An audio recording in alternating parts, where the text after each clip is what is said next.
Does your algorithm fly with 10 elements but crash and burn with 10 millions? The reason has a name, Big O. It is the language that describes how the cost of your code changes as the scale grows.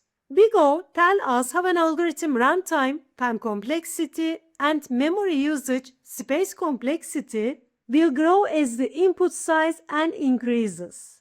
The function inside the parentheses O1, O log n, O n square represent the growth rate. We ignore constants and small terms because when the scale gets massive, only the dominant term matters. For example, we go equal 3n square plus 5n plus 7.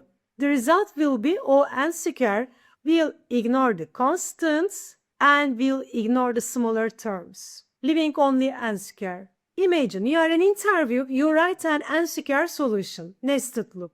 It works for the case with 10 elements, you feel confident. But then interviewer asks, great, now how would this code perform if we have 10 million users? That is the moment your O(n square solution fails the interview and an OL solution gets you the job.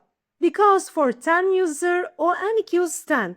O(n square equals 100. It's okay. At a small scale, the difference is teeny.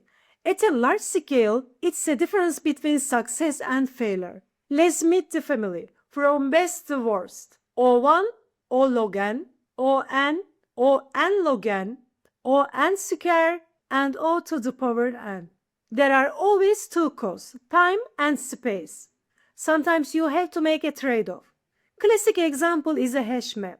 Its time complexity for lookups is a fantastic, it's O1. But its space complexity is O(n) because it needs to store data in map. Also remember, think about the worst case scenario. Quick sort is O(n log n, on average, but its worst case is O(n square. In interviews, you should always analyze the worst case unless told otherwise. When you're analyzing your own code, just remember 3 simple rules. 1.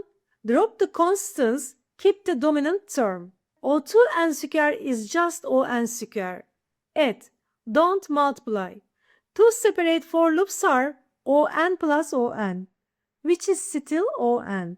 Think about the average versus worst case. Know the difference.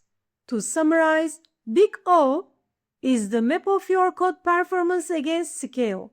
As you write code, always ask yourself, how many times will this loop run? How much extra memories does it use? What is the worst case scenario? If you want to see this concept in action, check out the playlist of my 7 Essential Algorithms visual guide in description.